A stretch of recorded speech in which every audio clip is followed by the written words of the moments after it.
and welcome to my channel. Well, Ace is a hardware store here in America, and they carry a lot of locks.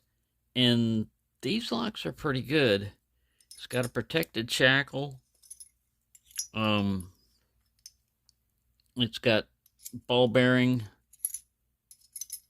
type of locking mechanism, which means you can't shim this. You try to shim it, and you're just going to run into that ball bearing. The protected shackle makes it harder for bolt cutters and stuff like that, you know, even to access the hardened shackle here. And it's a 5-pin lock. This particular one is very hard to pick. Whenever you've got a low cut key like this, if you look at the warding, which is this stuff right here, a lot of times it prevents you from using a pick straight up. You have to go over here, and when you do, you can see you've got a very short distance to move those pins, whereas down here, if you didn't have all this warding in the way, it would be a lot easier to do it. But you see, you got two wards, one there and one there. It strengthens the key also, you know, makes it a little bit last a little bit longer too, reinforces it. But that's the main thing, is to prevent you from just sticking a pick in there. And this one's got spools. I'm not going to get it because I take forever talking about this and stuff, but it's got the original internals in it. I'm going to go bottom of the keyway with this one.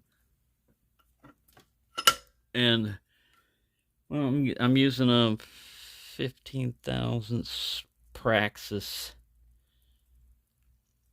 medium hook. You can see it's bent a little bit already. 15 thousandths because there's not a whole lot of room in here. All right, now I'm just gonna go in, and I've got the pick kind of like at a 45-degree angle, and I'm just going back here. Got about medium tension on it. Let me tighten this guy up some more. Stop sliding. Hang on a second. There. Oh, the way I pick, my fingers get in the way a lot of times, but I'll try to show you the... Let me get up here, maybe where it can see what's going on a little bit better. All right. I'm back here on pin 5. This is 4. Got a little click, but no movement. I'm trying to get a false set. More clicks. That means usually you've got serrations on the pins. Serrated pins. Alright, I'm going to reset that. I don't like the way that started out.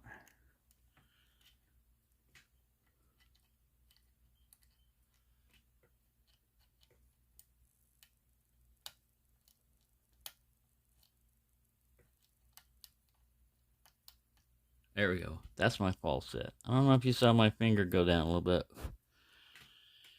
But now we've got a spool somewhere.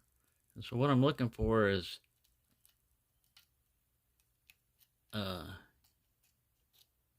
any pin that I push on that's going to push back a little bit on my finger back here on the tension. That's the one I want to pick. And this is it right here, number 4. I'm wiggling it. I'm trying to get it to go up. I think I got it. Here's another one. There we go. It's open. Man, I'll put that in there tight. Other lock's falling down. I just want to show you a shackle open. Dropping everything everywhere. Normally what you do is you would then gut this lock.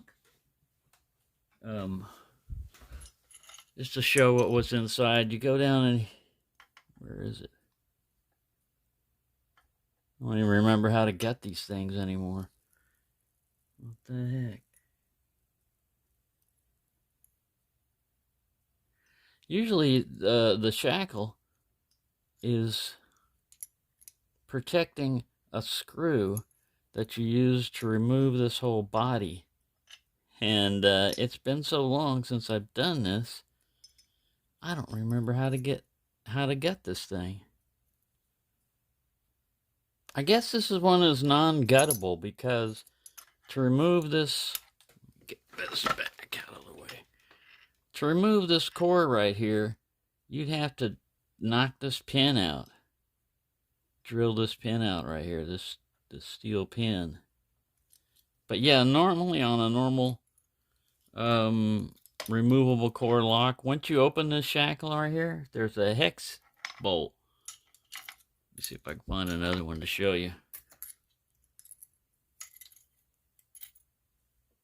Yeah, here's another little one. That one's just not designed to be taken apart. This one just has a Phillips screw on it. But once you take that Phillips screw loose, then this whole section right here just slides right out. That's the screw head.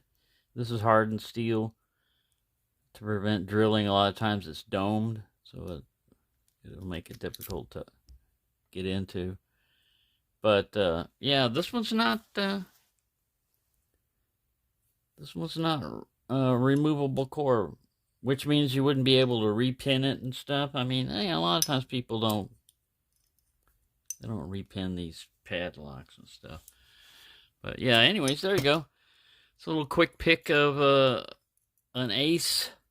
I don't remember the model number or anything, but it's a hardened shackle.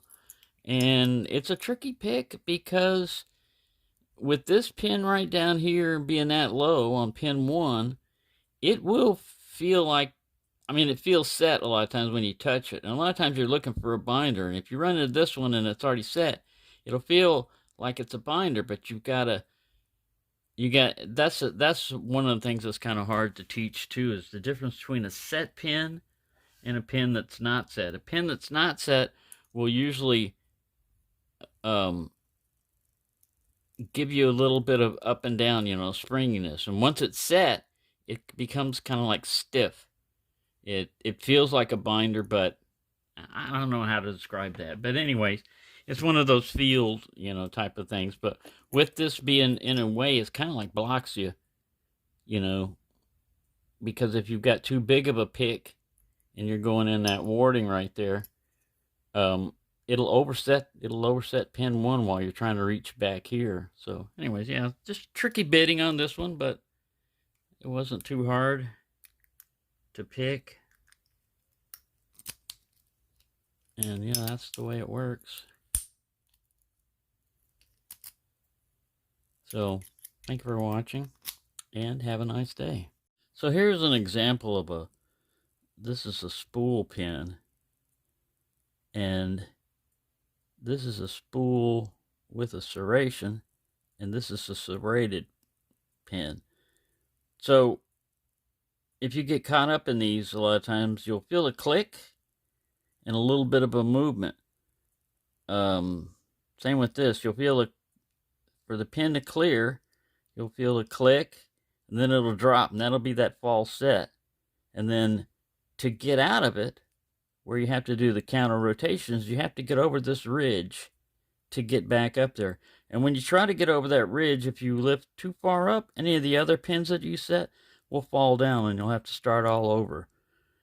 So that's what they design to help defeat picking.